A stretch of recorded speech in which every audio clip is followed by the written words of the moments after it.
मोजड़ी 8 दशक पहले का मेरा गांव। अब उनका नाम तो मुझे याद नहीं, मगर उनकी गांव में मोची की एक छोटी सी दुकान थी।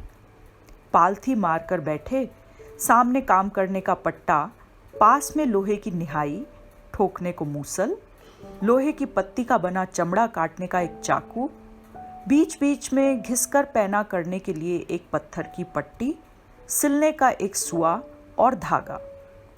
सिलाई से पहले धागे पर मोम लगाते थे। पाँव के अंगूठे में अटका एक हाथ से खींचकर दूसरे से धागे को मोम से सूतना।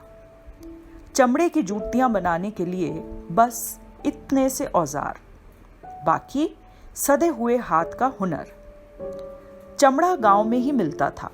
गांव के बाहर एक छोटे से तालाब जैसा खालड़ा था, जिसमें पशुओं की खाल साफ कर उसे सुखाया जाता था। मैं 8-9 साल का था। जूती बनवाने गया, देखकर बोले, आ कंवर आ। मैं बोला, भाई साहब की बारात में जानो है, एक सोवनी जी मोजड़ी बना दो। पूछा, बारात कौन से गांव जाएगी, किनके यहाँ जाएगी, और फिर कागज पर खड़ा कर पेंसिल से दोनों पंजों का आकार बनाकर नाप ले लिया। जब मोजड़ी लेने गया तो उनका लड़का जो हमारे साथ खेलता था बैठा उनकी मदद कर रहा था। उन्होंने मोजड़ी उसे देकर पहनाने को कहा। उसने अपने हाथ से पहनाई, चल कर देखने को कहा। जहां से काट रही थी उसे निहाई पर रखकर लोहे के मूसल से ठोका और फिर लड़के को वहां पर थोड़ा सा तेल लगाने को कहा। उसको यह सब अच्छा नहीं लगा, कारण साथ खेलने वाले दोस्तों में वह बड़ा था। खेलने में बहुत अच्छा था। हम सब पर उसका रौब था। उसका कहा मानते थे। बाद में खेलने आया तो बेवजह मुझसे झगड़ा किया और रौब जमाया। तब के सेठों की बारात। बच्चे नए कमीज पायजामा, सिर पर टोपी और पैरों में कसीदे वाली मोजड़ी पहने बड़े ठसके से चलते थे। सबके आकर्षण का केंद्र भी होते थे, कारण 14-15 साल में तो शादी ही हो जाती थी। पक्की तो और भी पहले कर देते थे। बड़ा अच्छा लगता जब कोई नेवगी काका से हमारे बारे में पूछता और काका हमें बुलाकर उनसे परिचय करवाते। लेकिन परिवार के लोग जब एक एक कर परदेश में काम करने चले गए तो हवेली खाली हो गई। 4 दादाओं के संयुक्त परिवार की विशाल हवेली खाली हो गई, लेकिन गांव और हवेली के प्रति लगाव बना रहा। जात जडूला, विवाह, कामकाज आदि हवेली में ही करने के रिवाज के चलते आना जाना बना रहा। बाद में यह कम हो गया। आखिर में हमारी सबसे बड़ी दादी हवेली की बड़ी सेठानी अकेली हवेली में रहती थी।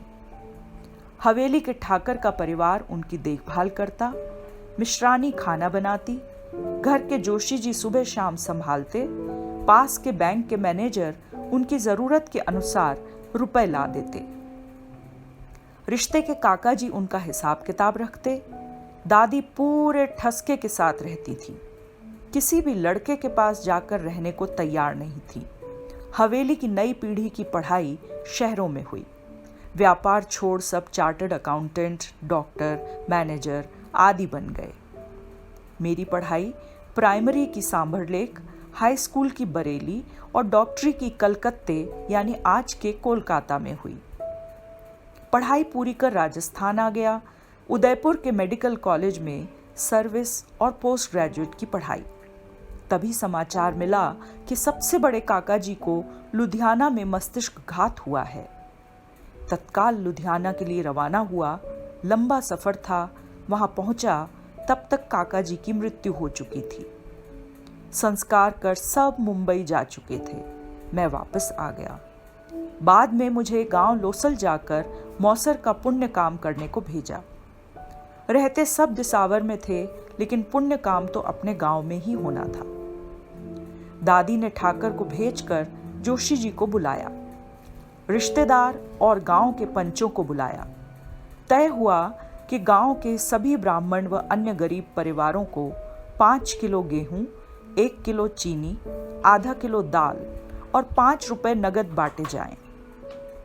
घर के नेवगी ने पूरी फेहरिस्त बनाई और सबको बुलावा देकर अगले दिन बुलाया। दादी पोल में बैठी देखती बताती रही और बैठक में पंच मेरे हाथ से सबको दिलवाते गए। पूरा गांव उमड़ा था। जो नहीं आ पाए उनके फेहरिस्त में नाम देखकर उनके घर भिजवाए गए। मंदिर, गौशाला, धर्मशाला, प्याऊ और बाबा परमानंद जी के आश्रम में रुपए दिलवाए गए। दादी का हुक्म था सब काम सुचारू रूप से और हवेली की प्रतिष्ठा के अनुरूप हो, उसमें कोई कोताही नहीं बरती जाए। हाल तो मैं बैठी हूं, उन्होंने पंचों से कहा था। दूसरे दिन मैं गांव में सबसे मिलने गया। बाजार में मोची की दुकान वहीं थी। उनका लड़का हमारे बचपन का साथी बैठा काम कर रहा था। दुकान जूती, पगरखी और मोजड़ी से सजी हुई थी। उसे मेरे डॉक्टर होने की और गांव में आने की खबर थी। मुस्कुरा कर देखा और अनायास ही उसके मुंह से निकला, अरे आ भाईला, और फिर सकुचाते हुए आ डॉक्टर। बातें की, एक कप चाय पिलाई और पुरानी याद कर अपने हाथ से एक मोजड़ी पहनाई। लाल हरी कशीदे वाली नहीं, खालिस चमड़े की, जिस पर चमड़े और मोटे सफ़ेद डोरे की नक्काशी थी। पहनाकर मुस्कुरा कर बोला, चाल रे देख ले, कट्ठे काटे तो कोनी का। मेरी हिम्मत नहीं हुई कि उसे रुपए ऑफर करूं। लगा कि अगर मैंने ऐसा कुछ किया तो वह कहीं थप्पड़ न जड़ दे।